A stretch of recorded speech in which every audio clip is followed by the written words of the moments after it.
วันที่20 ถึง 21 สิงหาขอเชิญศรัทธาสาธุชนพี่น้อง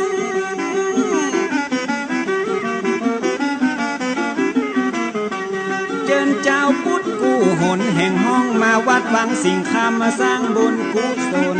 บอกศรัทธาอาราธนาตุมาทำบุญอายุวัฒนะมงคลดลเจ้าแม่ดลท่านเจ้าคณะตำบลป่าแดด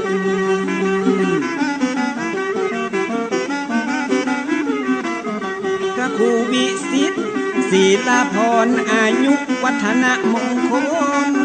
วัดวังสิงคำตำบลป่าแดดจะได้ทำบุญวันเกิดยิ่งใหญ่เชิญชวนบอกบุญพี่น้องตั้งมวลสาธุชนยิ่งใจทุกท่านมาร่วมทำบุญผ้าป่าสามัคคีสร้างบุญบารมีสิ่งดีๆไว้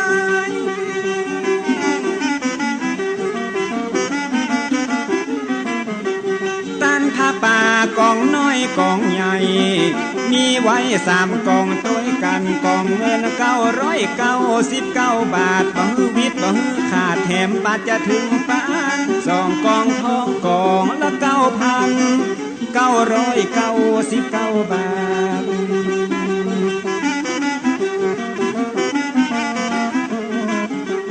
3 กองเพชร99,999 บาทเป็นกองที่ใหญ่ขนาดเป็นโอกาสสร้างบุญกองใหญ่เชิญมาชุดสังฆทานถวายพระสังฆา108 ชุดชุดละ 2,000 บาทวันที่20 สิงหาตอนเจ้า9 โมงแปลงใจมั่นคงตกแต่งดาบร้อง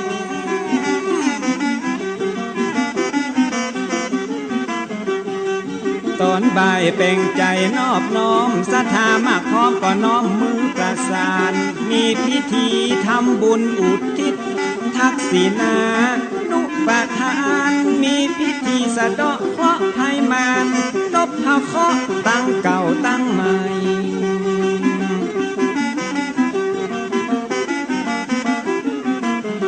วันที่21ตอนเจ้า9 โมงจะได้ย่อโยงทำบุญกราบไหว้พิธีสืบชะตาครั้งยิ่งใหญ่พี่น้องไก่ยิ่งใจไปห่วมพิธี21 สิงหาเป็นวันดีเชิญร่วมพิธีสะเดาะเคราะห์หับโจกการสะเดาะเคราะห์สืบชะตาทำบุญทอดผ้าป่าสามัคคีครั้งนี้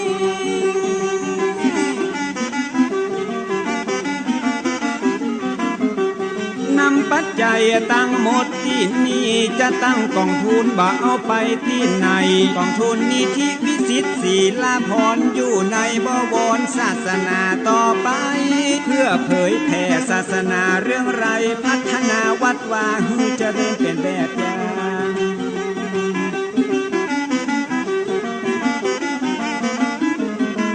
บำรุงการศึกษาพระสงฆ์องค์เน้นช่วยเหลือบำเพ็ญประโยชน์ต่างๆบูรณะป่านแปลงก่อสร้างรักษาพยาบาลพระสงฆ์อาพาธน้อมนำบำรุงที่วัดช่วยกิจกรรมวัดวังสิงคำตำบลป่าแดดทำบุญแล้วฮือสบายใจจะทำเท่าใดก็ได้ทั้งนั้นขอยกมือ10 นิ้วกราบนอบน้อมอย่างพระติรัตนเกี่ยวเจ้าตั้ง3 ประการอันไม่มีพระพุทธพระธรรมพระสงฆ์อันเป็นสรณะที่เปิ่งที่เคารพนับถืออันสูงสุดในชีวิตขอ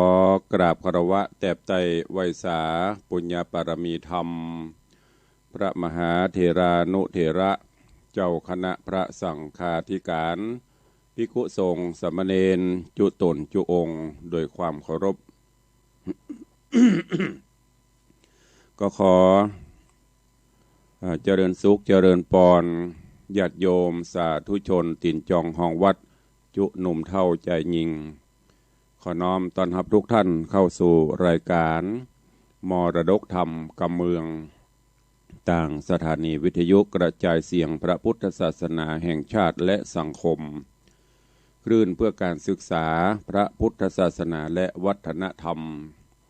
กระจายเสียงจากสถานีวิทยุวัดฝ่ายหินตำบลสุเทพอำเภอเมืองจังหวัดเชียงใหม่สถานีวิทยุวัดหนองกายตำบลสันปะยางอำเภอแม่แตงจังหวัดเชียงใหม่สถานีวิทยุ CM77 วิทยุอินเทอร์เน็ตล้านนาสถานีวิทยุพระพุทธศาสนาจังหวัดเชียงรายและสถานีวิทยุคลื่นพระพุทธศาสนาและจริยธรรม FM 96 เมกะเฮิรตซ์ตลอดจนวิทยุชุมชนเสียงตามสายหอกระจายข่าวตามวัดวาอารามตามหมู่บ้านต่างๆพร้อมกันนี้ก็ขอกราบถวายการต้อนรับและเจริญปอนต้อนรับครูบาอาจารย์ท่านเจ้าภิกษุสงฆ์สามเณรญาติโยมศรัทธาติดตามต่างวิทยุและต่างเฟซบุ๊กเฟซไลฟ์ของวัดวังสิงห์คำก็ดีของ104ธรรมะใครเครียดก็ตามตลอดจนติญาติโยมญาติธรรมได้กดแชร์กดไลค์กันไปในกาลเวลานี้ขอกราบถวายการต้อนรับท่านเจ้าอาจารย์ท่านพระครูสถิตเจติยรักษ์ท่านเจ้าอาวาสวัดเจดีย์แม่ครัวเจ้าคณะตำบลแม่แฝกที่กำลังได้เข้ามาติดตามรับชมรับฟังเจริญปอนต้อนรับพระครูณัฐพรหมเสนหรือว่าพระครูติ๊กครูบาอาจารย์ผู้ประสิทธิ์ประสาทวิชาความรู้ในการละสมัยเมื่อห้ำเมื่อเฮียนมจรวันนี้ก็ได้เข้ามาเป็นกำลังใจให้ตุลูกศิษย์ลูกหาก็ขอเจริญปอนเนอะเจริญปอนพี่หมอมัฒนาอัมพันธ์ เจ้าหน้าที่รพสตอำเภอบ้านบวกมืออำเภอแม่แตงกับบริษัทเจ้าเจริญปอนเนอะวันนี้ไปปั่นรถหีบน่องปองกะ ลูกเจ้าพี่หมอเพิ่นจะไปปั่นรถหีบพ่องออกกำลังกายพ่องเพิ่นรักษาหุ่นรักษากำลังดีตัวลุงตะกี้ก็เตียวบนลานค่ะได้สัก10 นาทีก็ดี ก็ขอกราบถวายการต้อนรับและเจริญพรต้อนรับทุกท่านเนอะตอนนี้เจริญพรคุณโยมชนจันทร์สอนคำกำลังเข้ามา ฝนตกปั่นมาได้ปั่นหน้ากับบึ้งกับล่างกับพี่หมอกำลังคุณโยมชนจันทร์เข้ามาก็ขอเจริญพรเนอะก็วันนี้อากาศเย็นสบายแต่ว่านี่ฝนตกแต่ไม่ใช่ตกมืดตกนี่นะหมอกตกหยุดก็จุ่มเย็นไม่ได้ไปพอน้ำปิงขึ้นบ่ขึ้นพวกน่ะน้ำปิงถ้าจะขึ้นแต่น้ำอันจะกองหาน้ำท่วมน้ำนองเนี่ยมันถ้าไปกองหาหมีละเดี๋ยวนี้เขื่อนก็นักแต่ที่สำคัญเนอะจะไปลืมกันป้องกันไว้นั่นก็คือโควิดเนี่ยแจ้งเตือนกันตลอดในระหว่างโรคระบาดแล้วก็มีความรุนแรงขึ้นเป็นห่วงกันตุเจ้าก็ระวังตัวโยมก็ระวังอย่างที่เพิ่นว่า เมื่อก่อนนี้ใส่หน้ากากเข้าหากันบดีประเดี๋ยวนี้จำเป็นต้องสวมหน้ากากเข้าหากันแต่ก่อนนี้อยู่บ้านนอนเลิกเพราะว่าขี้ค้าน ประเดี๋ยวอยู่บ้านนี้ช่วยชาติเหมาะมันปิ้นกันแล้วเนอะอีป่อยแม่เขานะยังเคยเตือนตลอดนะอะไรก็ตามมันกลับตลปัดกันไปหมดแล้วประเดี๋ยวนี้เพราะนั้นจะไปประมาทต้องปฏิบัติต้องปรับปรุงตัวเองตัวเก่าปรับปรุงสิ่งต่างๆแต่ก็โจรพฤติกรรมต่างๆก็ต้องปรับปรุงแม้กระทั่งการใช้จ่ายแม้กระทั่งเครื่องนุ่งห่มอย่างต่างๆจะไปฟุ่มเฟือยจะไปไฮโซก็ไม่ได้แล้วเนอะเรียนนะไฮโซก็เป็นไฮโซก็ไปหมดละต้องมีกฎมีบนห้องอย่างอะตั้งกฎระเบียบตัวเก่าคนเดียวนี่ก็ฝากเตือนกับญาติโยมทั้งหลายเฮาด้วยความห่วงใยเนอะเจริญปอนคุณโยมนวลสิริหินเขียวกำลังเข้ามาตอนนี้ไปก่อนที่เฮาจะได้อู้ได้จ้า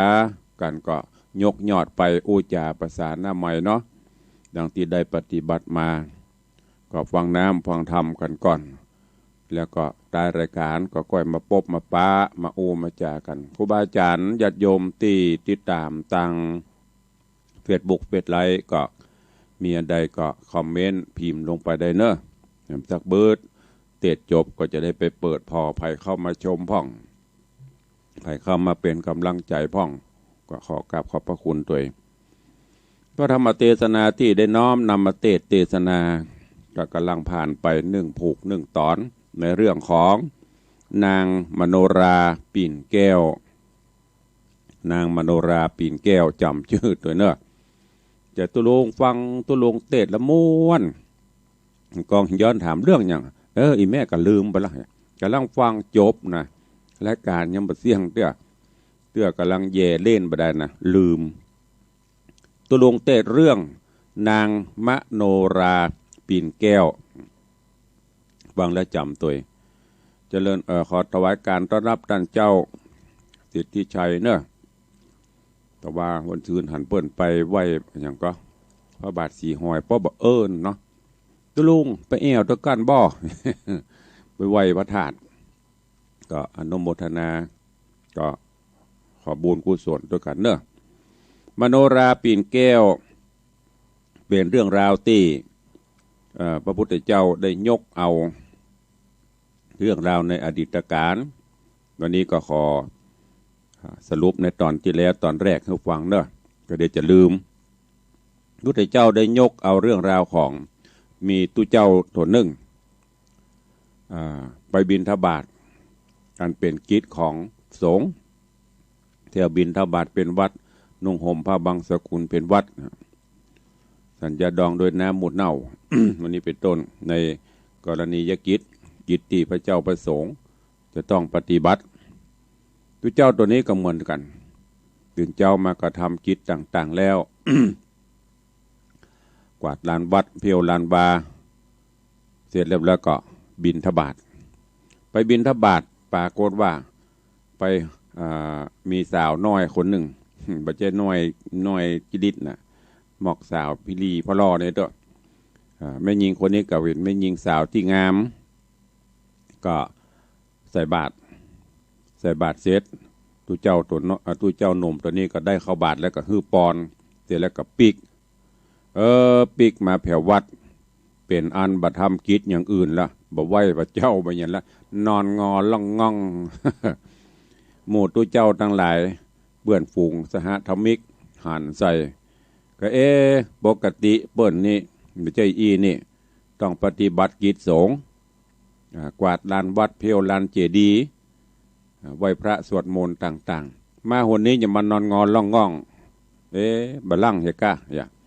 ก็ปากันไปถามมาต้านเป็นอะไรยังเมื่อยกะ เจ็บหัวกะตัวเจ้าตัวนี้ก็บอก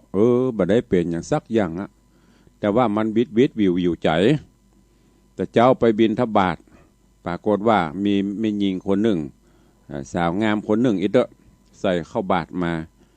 มันบอกว่ามันเป็นอย่างไรนะไอ้กรรมฐานที่ได้ปฏิบัติมาเข่งคัดนะมันหายไปในหัวหมดอ่ะ ยุบก็ได้ปองก็ได้มันก็กระหันแน่ หน้าอีน้องเนี่ยลอยวงโล่งอยู่ฮะน่ะ พอในบาทก็ถ้าจะลอยได้บาทมงโล่งหน่อยท่านเจ้าสิทธิชัยระวังให้ดีเนอะไปตำในเบียนมักบินทบาทนะเอาเนี่ยจะได้ดีก็เป็นที่โจทนากันละโอ้ตัวเจ้า ปฏิบัติมาจัดเมินยังมีมารเข้ามาผจญอยู่นี้เพิ่นถึงครูบาอาจารย์เพิ่นบอกว่าตัวเจ้าเฮานี้ต้องระวัง2ประการหลักๆก็คือสตรีและสตังเนี่ยที่เป็นปัญหาเรื่องวันนะสตรีและสตังถ้าปนห้องอย่ามีคันติความอดทนจริงๆตะบะแตกตัวเจ้าตัวนี้ก็ได้อย่างนั้น ขณะที่พระเจ้าพระสงฆ์ทั้งหลายอู้จากันนั้นพระพุทธเจ้าก็ได้ยินโดยหูติบแล้วก็ก่อนที่จะมาน่ะคือเปิ้นอู้กันในระหว่างรอที่พุทธองค์จะเสด็จมาแสดงธรรมนั่นนะพุทธเจ้าได้ยินก็ตอนมาถึงก็ ตะกี้ก่อนจะมานี่ได้ยินท่านเจ้าทั้งหลายอู้กันเรื่องอะไรหยังภิกษุสงฆ์ทั้งหลายก็กราบทูลเรื่องราวต่างๆคือองค์พระผู้มีพระภาคเจ้าพุทธเจ้าก็บอกว่าโอ้เรื่องนี้มันจะมีแต่บัดเดียวนี้เนอะสมัยเมื่อก่อนเมื่อเฮากำลังปั่มเปงบรมโพธิสมภารปุ้นในอดีตชาติปางก่อนก็มีเรื่องหมู่นี้จากนั้นก็ตุ่มหิบปากภิกษุสงฆ์ทั้งหลายที่อยู่ในโรงธรรมสภาต่างก็ค่อยหูเรื่องราวก็เลยกราบทูลอาราธนาขอให้องค์พระผู้มีพระภาคเจ้าได้ทรงแสดงเรื่องราวในอดีตการที่ผ่านมาที่ไม่ได้ยินได้ฟังให้ฟังกำเตอะพระพุทธเจ้าก็เริ่มแสดงธรรมให้ แล้วก็ได้ยกเอาเรื่องราวของเนี่ยมโนราปีนแก้วว่าในอดีตการสมัยก่อนปูนมีเมืองหนึ่งชื่อว่าเมืองอุตรนครเมืองอุตรนครนี้มีพ่อพญาเจ้าเมืองชื่อว่าพญาอาทิตยะ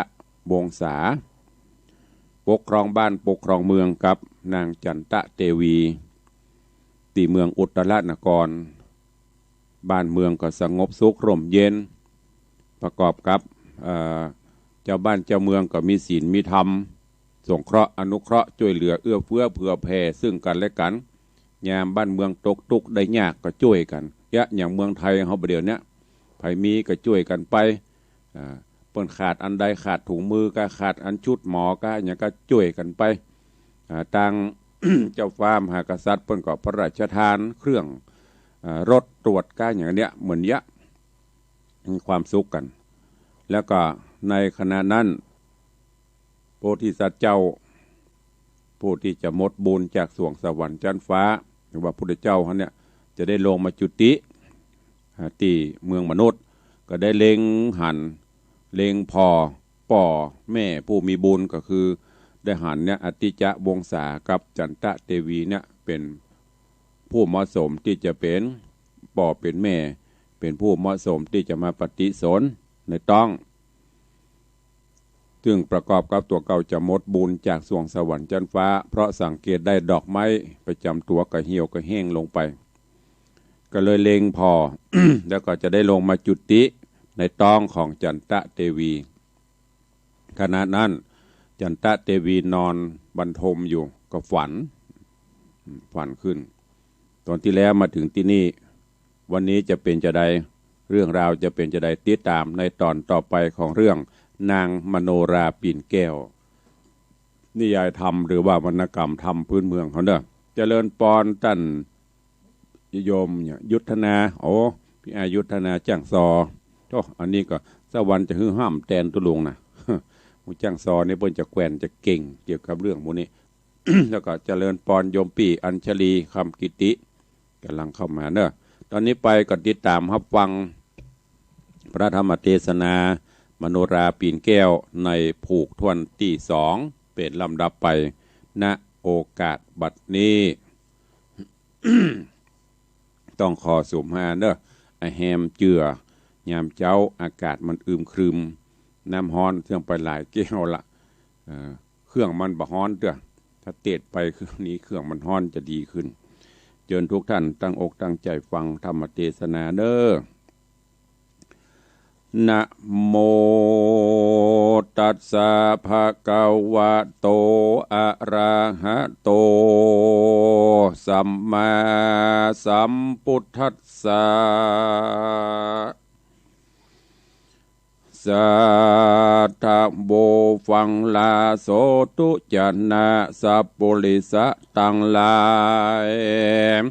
ทั้งหญิงและชายหนุ่มเฒ่าที่ได้ปากันติดตามเล่าทำทาดาฟังยังรัศธรรมเทศนานางมโนราปิ่นแก้วลำดับแล้วมาเถิงผูกสุยปฏิสองเนื้อเจ้าขอเจิญศรัทธาตั้งหลายหนุ่มเทาจุงดังตั้งจิตใจเล่าทำทาดาฟังต่อไป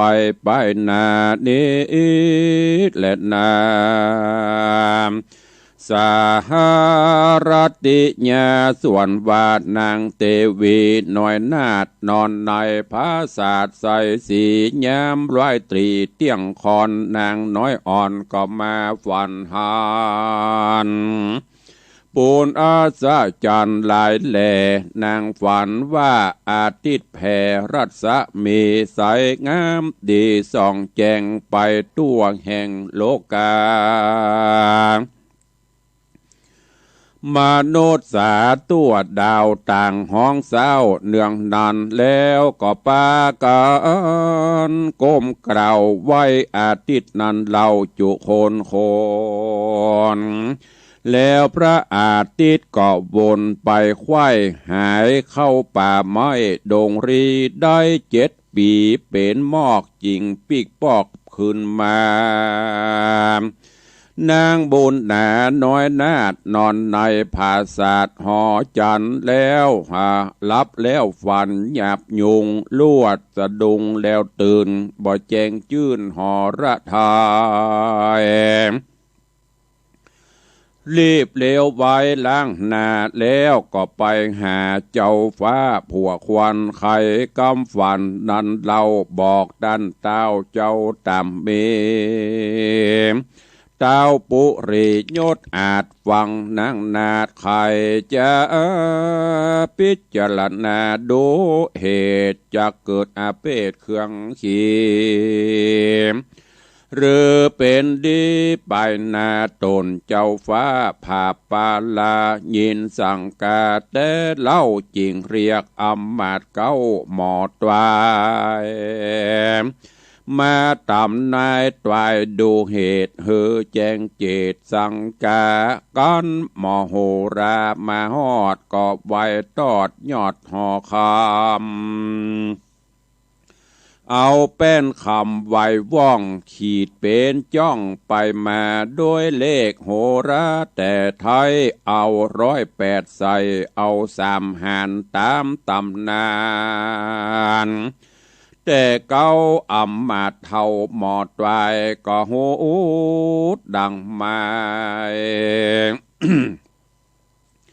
แจ้งที่เหมือนดังตีตาหันก็เร็วปันบ่จ้าไว้เจ้าฟ้าทูลทราบว่าข้าแด่มหาราชเจ้าตนเป็นเก้าปุรีอันวาดนางเตวีน้อยนาดฝันประหลาดนันโสดบ่มีโทษเครื่องขีมจากได้เป็นดีไปนาร้อยว่าสัตว์ตนบุญกราพาเสดลงมาเกิดจุมปูจักมาช่วยจูช่วยกำเหือล่วงล้ำภัยยารอยนางบุญหนาหน้าไทยจักทารงขับพระได้ประมาณโหราจารย์ผู้เท่าใครบอกเราทุนสามดาวผ่าปาราหูแล้วใจบ่องแผ่วยินดีเข้าของมีดลายแหล่ยื่นต้อนแผ่ย่อปันเป็นร่างบันมากเต่าแก่อมาตย์เก้าโหราก็มิงหันแหละนาลำดับนั้นไปนานางนอดลาเทวีผู้งามดีพาเสดขับพระเกิดกับตนนางสร้างกุศลบอกขาดมีศีลสะอาดรักษาภาวนาจะใจ10 เดือนไข้เติงตันนางบุญผันยอดซอยก็พาสูตรลูกน้อยเป็นใจรูปคิงภายพาเสดลักษณะเลิศเลือโคนยาเมื่อนอตาสะโปนหนุ่มนาเอาออกจากต้องแม่เจ้าย้ำได้ก็มีขุมคำใส่ลำมอกบุบุญออกปัทวี4 ขุมมีวะวาดที่ข้างผาศาสตร์พังกา จุมโยธามากเต่าคนหนุ่มเทายิงใจหานคุ้มคำลายเหลือแหล่ต่างก็ห้องแผ่สาธุการพ่องว่าเจ้ากุมารยอดซอยบุญบ่อน้อยนำนา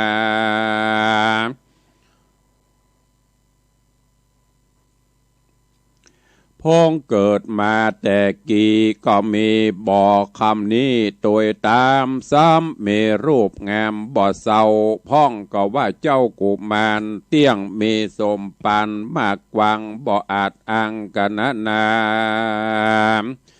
จากนำป่า จากน้ำป่าสัตตาในโลกหือโป้นจากโอคะวัตตะสงสารได้เจยบานมือสอยคนใหญ่น้อยยิ่งใจต่างจามหมายสะสาวควายพับบาควายพับดาวราชธานีก็มีหันเล่นนาโสโอโหโอโอลาจาอันว่าพระญาอาทิตยวงศากันหนอพุทธาเกิดแล้วมีใจทองแผ้วยินดี อาซาจันมีหลายแหล่ตีหุมคำแผ่พดออกมาที่โขมคำแผ่พดออกสีแจงขอกในเมืองดูงามเรืองแต่เราเป็นคำบ่เศร้าวะวาดเต้ายศอาจอติจะวงศาผู้เป็นปิตาหนอดเนาจักใส่ชื่อเจ้าปันใส่ชื่อปันเจ้าบุญภายก็เอานิมิตหมายนั่นใส่ชื่อลูกไทยแถมสะเลเฮือสวัสดีไปนาว่าเจ้าหนอดลาสุทธนะกุมารว่าอันก็มีหันเล็ดนาโสโอโปธิสัตโตอันว่าหนอโปธิสัตว์เจ้าสุทธนะกุมารอยู่เจยบานบอกขาดในภาษาพังกาเจ้าปิตาตนป้อนางน้อยหนอผู้เป็นแม่ต่างก็มีใจแผ่เจยโจมฮักเจ้าอุดมโนลูกน้อยบ่เฮือตามก้อยมองผ่านนอโปธิญาณที่ไวบอบเมยไข่แนวในบ่เป็นสันใดสักสิ่งจำเลินยิ่งเร็วปันปีเดือนวานปันจอดต่อเต้าฮอด16 ปีหนอมุนียอดซอยกืดข้าคอยไปมา ว่าเหล่าลานี่นะพงเป็นใหญ่เป็นพงใหญ่เป็นลูกดาวไทยถ้าโรงเมืองรุ่งเรืองใหญ่กว้างคนอยู่สร้างหลวงลายเกิดเป็นใจหนึ่งจาดปอยว่าขาดสัปปะสิบปานักปราชญาบอกเราว่าเกิดมาเป่าเสียโซนคนข่าวจูนปากใส่กาวเหาะย้ายไข่จาว่าเต่ามีหูตาเต้ามีหูตาหนวกบอดบ่แจงรอดอันใดเหตุนั้นเฮากวนไปนาไปหาโตนบุญกระอาจารย์ผู้มีมนต์คันหลายแหล่ขอต้านแผ่เมตตาสอนสัพพะสิปามวลโมเฮได้พร่ำโหตามมีหนอมุนีกึดแล้วใจผ่องแผ้วเจยบาน จริงไปนำมาจากการขับใบบอกดาวทายปิตาตังมันดาแม่เจ้าใครบอกเล่าจุประการก็มีหันเลดนาโสราจาอันว่าพญาอาทิจวงศากันเจ้าบุญนาลูกไทยมาน้อมไว้จะคอยว่าขอลาไปหน้าไปหาโตนบุญกลาทะรงธรรมผู้มีมนต์ยำองค์อาจสิบประสาททะรงกุล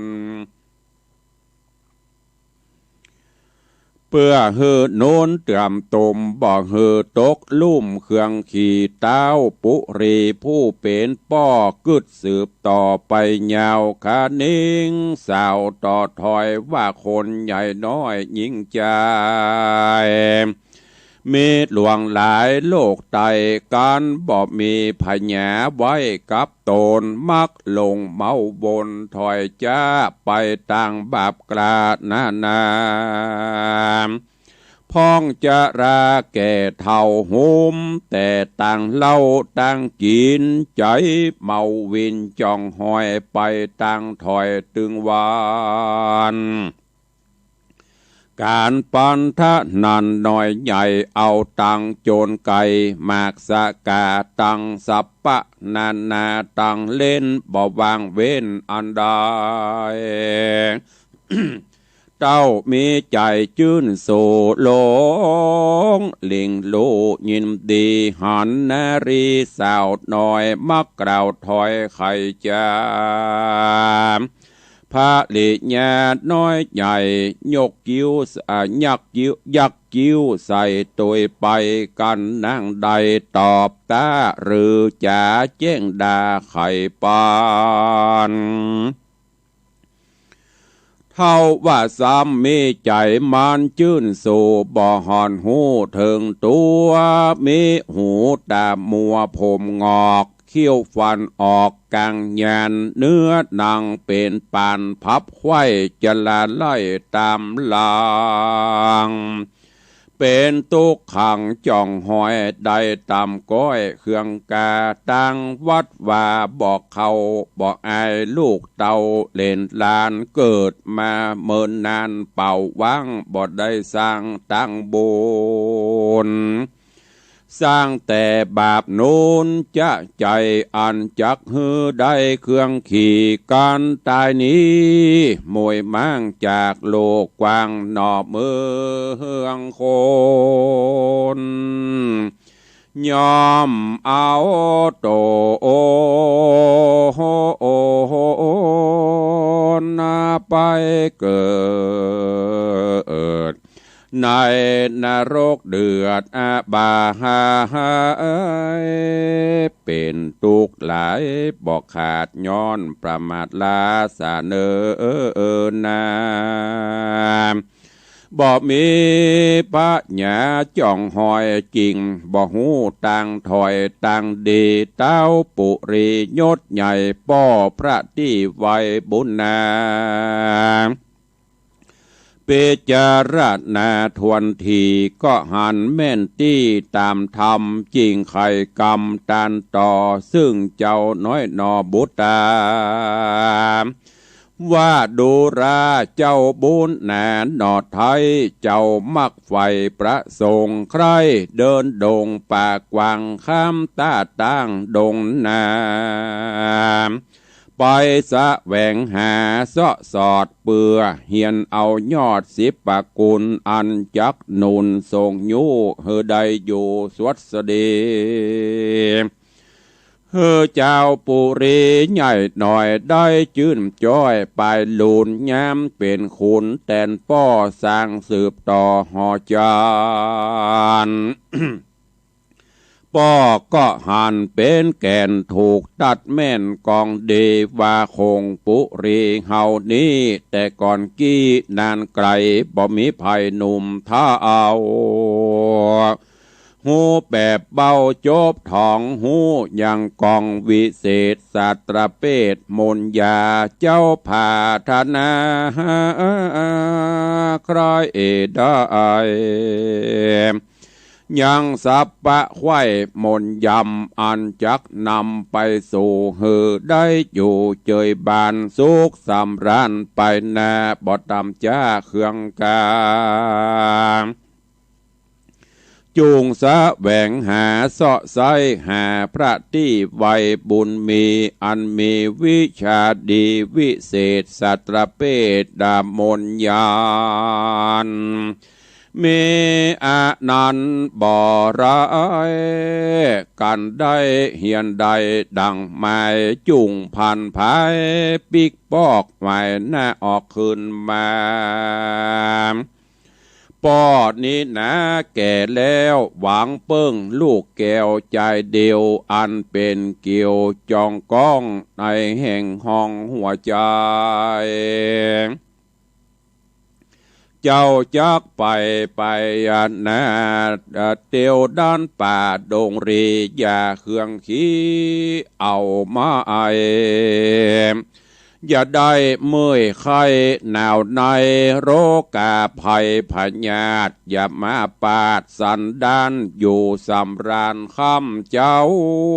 ปั่นได้ปอกเตาปิกขึ้นมาแดดเตอะนาเมื่อนานเจ้าสุทธกุมารก็มาย่อมือสารขาบไว้โตนต้านไทยปิตาตังมันดาแม่เจ้า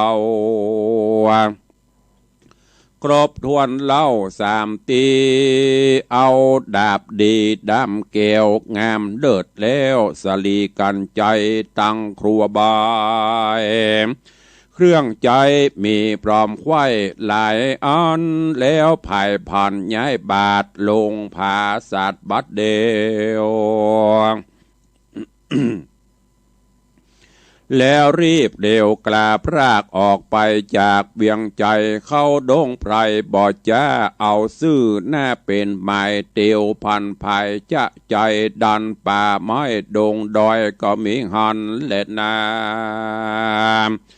โสลาจะกุมาโรอันว่าเจ้ากุมารนอ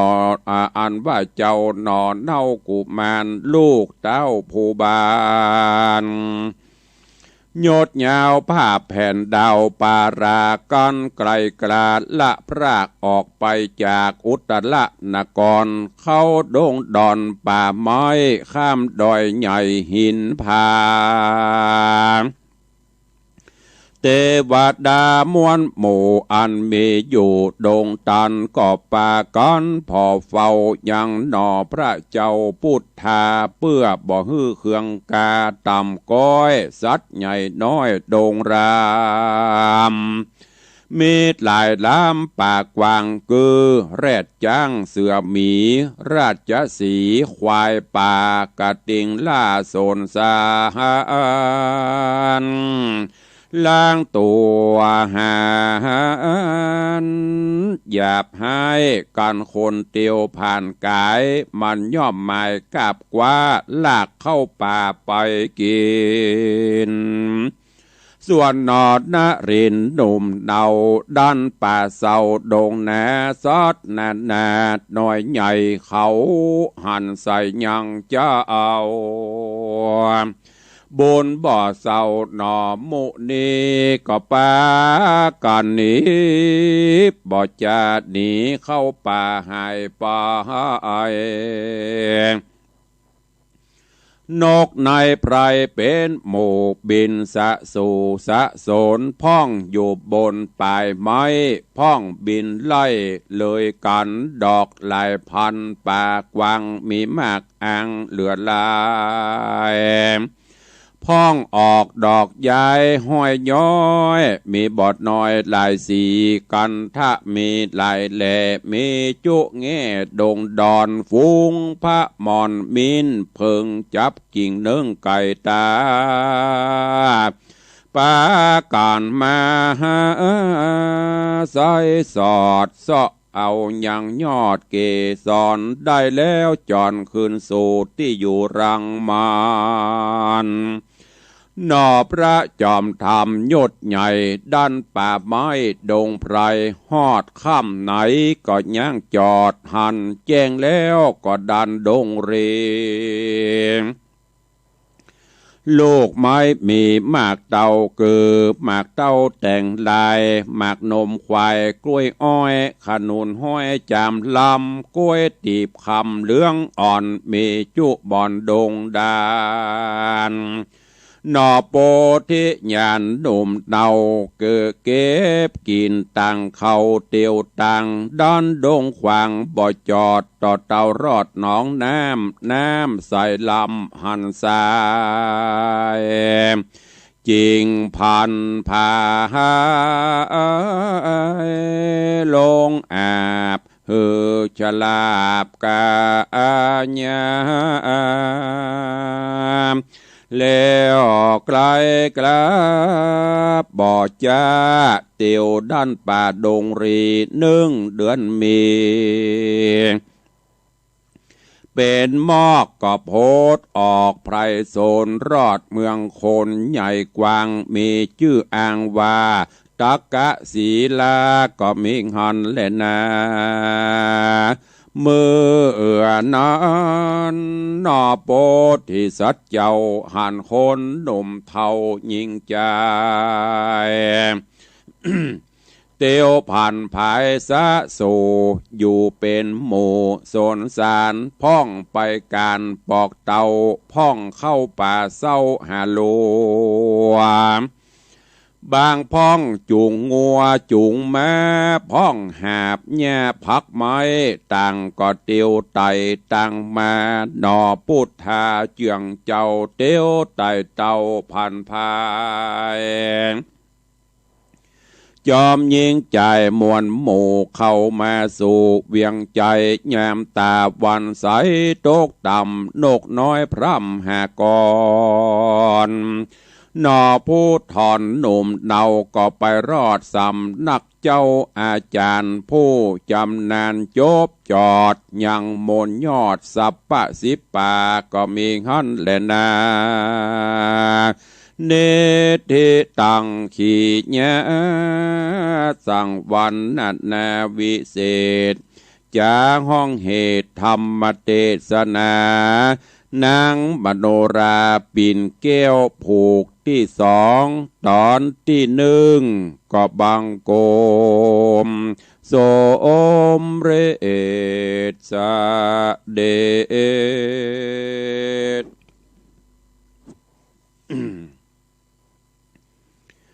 มโนราปิ่นแก้วก็ได้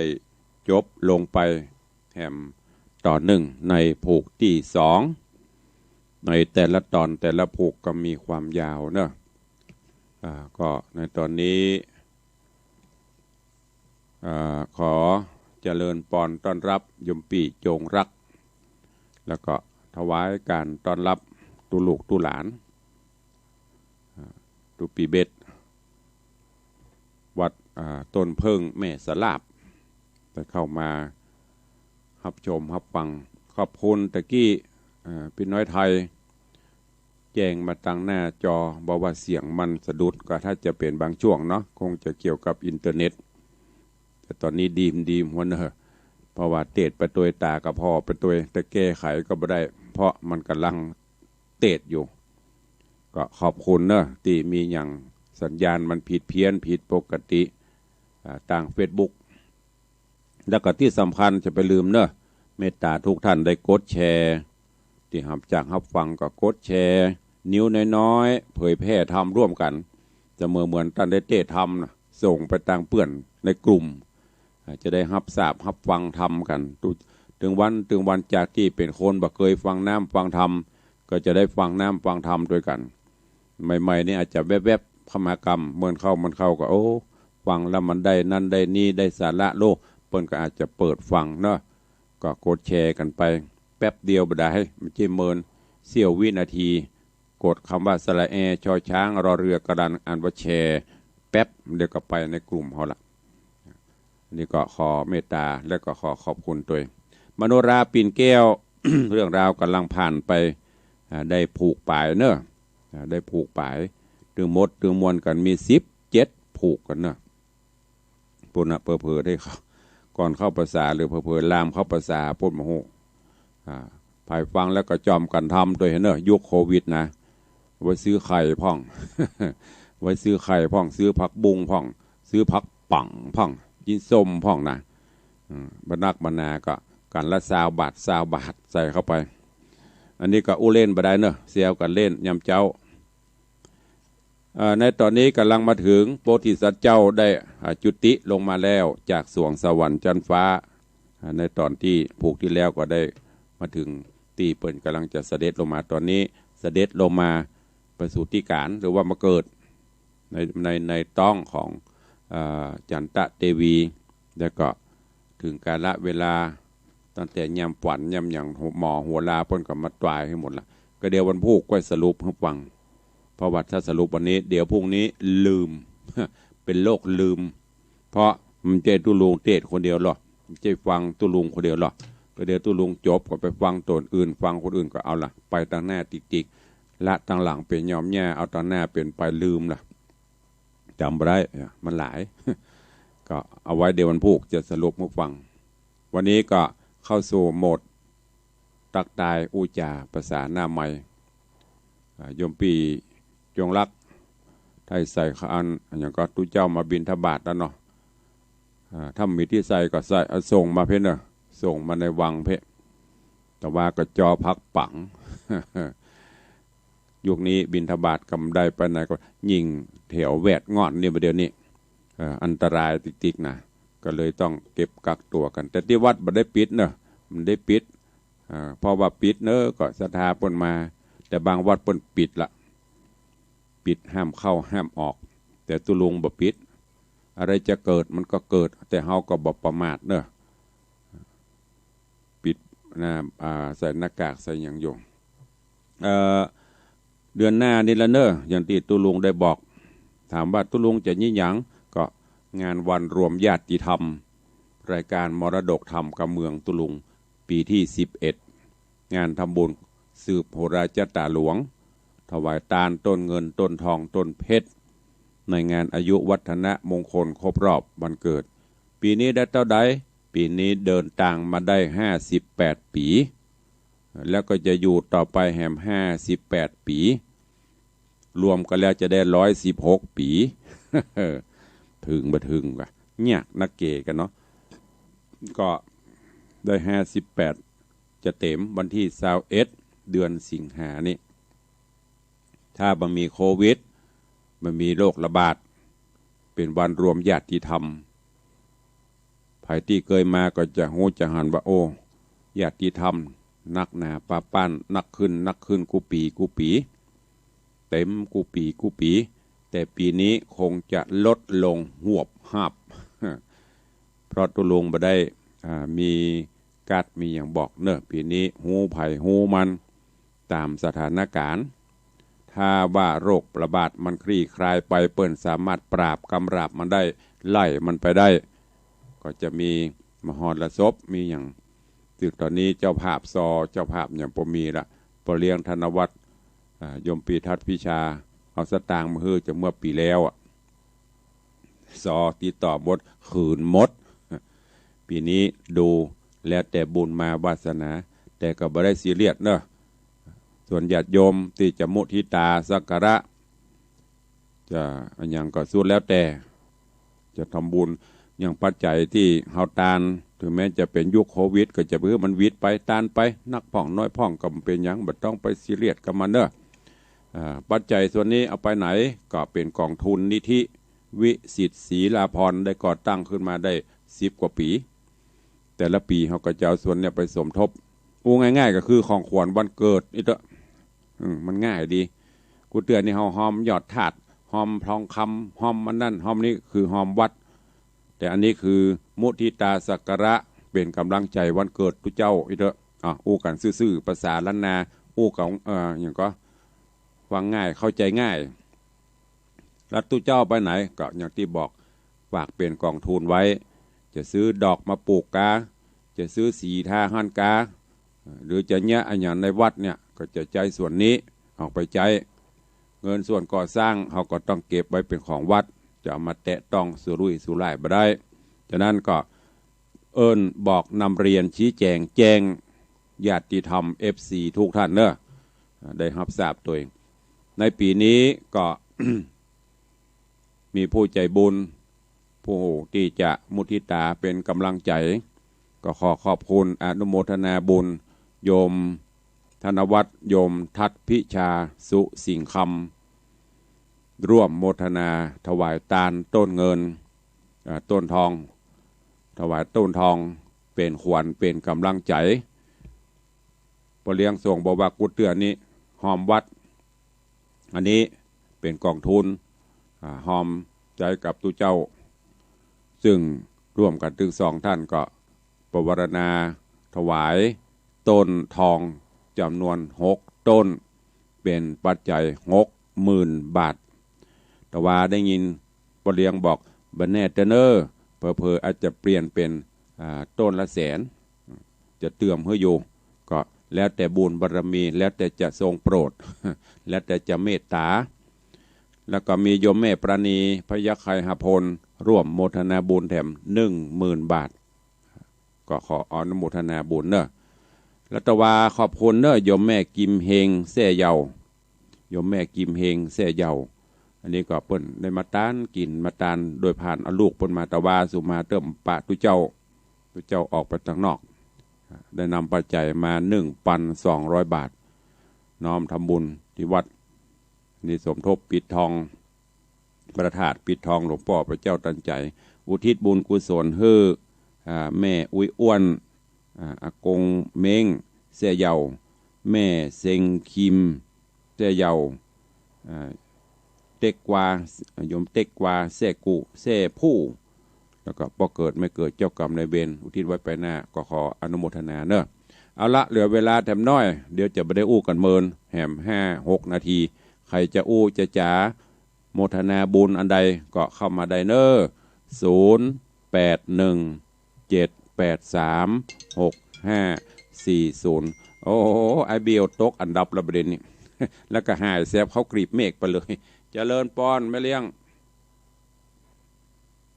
ฮัลโหลหลุดไปละเอ้าเข้ามาใหม่ท่านเจ้าทุกตนทุกองค์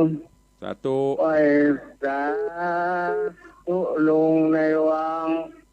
ทุลุงใจดีใจงามวัดวังสิงคำมอเนอร์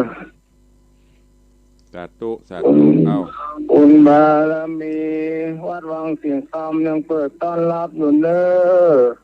สิ่งเหนือเสียใต้ตะวันตกตะวันออกดีทั้งหลา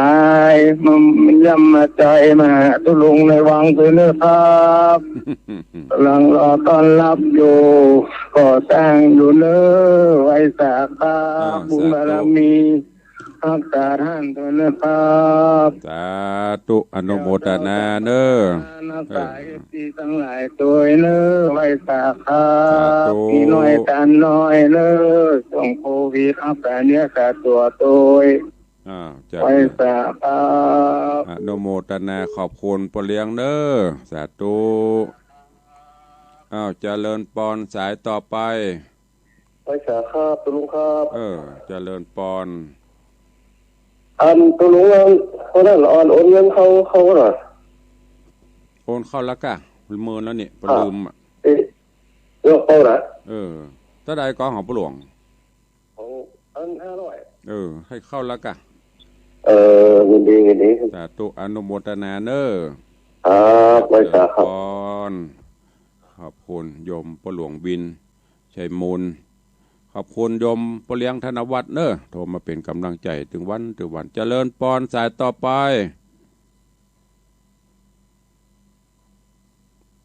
อย่าให้เสียบ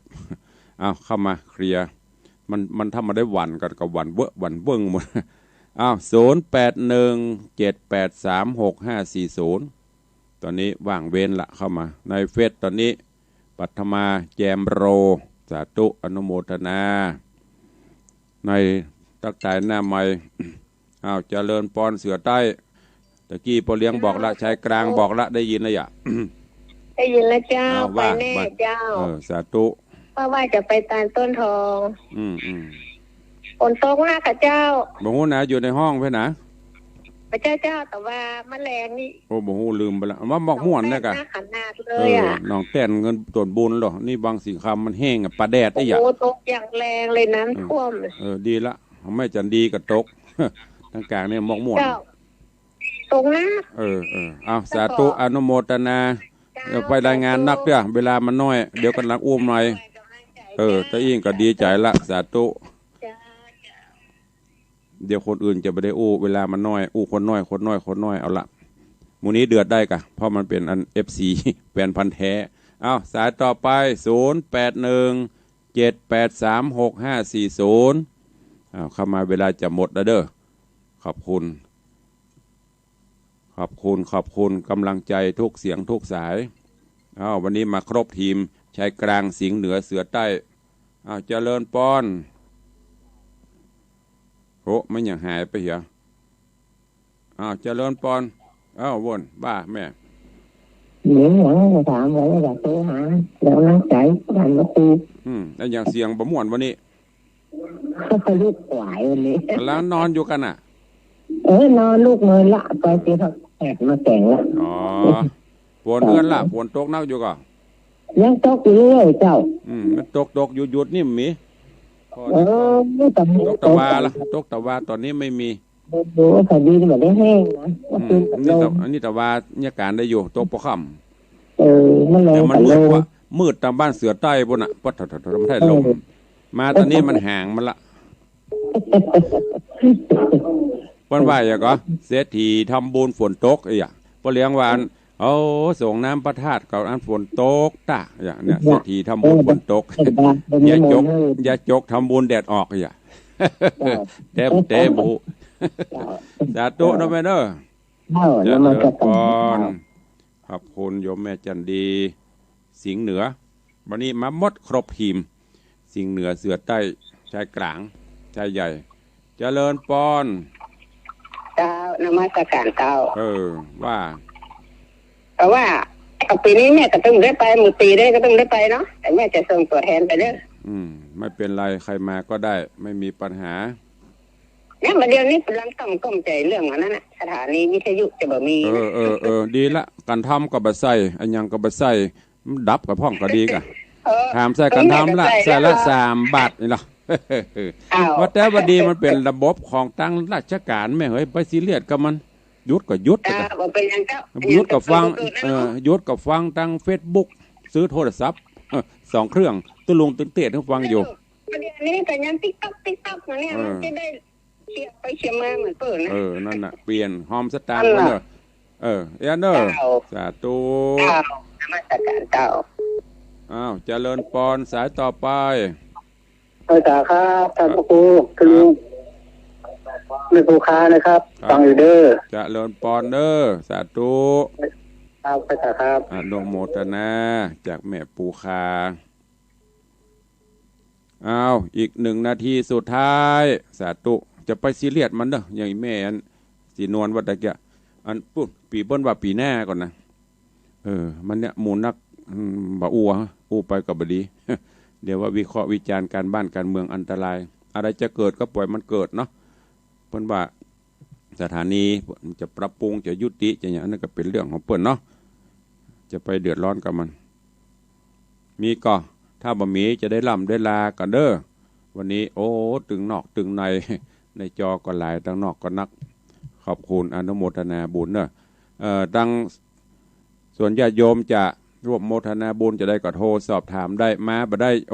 อินดูตุลุงเตี้ยทำคอพอแห่พอแห้งวันเกิดตุลุงตึงเตื้อใครทำบุญยอดตาลตัวก็อนุโมทนาโอนประเดี๋ยวมันง่ายปิ้ง50 บาทกับ100 บาทกับบานก็โอนได้ถ้าจะมีเจตนาร่วมบุญหรือมีก็ยกมืออธิษฐานปอนก็ดีเนาะไม่มีปัญหา เอาละวันนี้เวลาหมดเวลาขอนำรายการจากไปก่อนเนอวันพุธก็ปะกันใหม่ในนางมโนราปิ่นแก้วในตอนต่อไปอยู่ดีมีสุขเหมือนกันจุตนจุองค์จุผู้จุคนเนอจัตตาโรธรรมาวัตันติอายุวโนสุขังปะลังจิตเจตนาใจบริสุทธิ์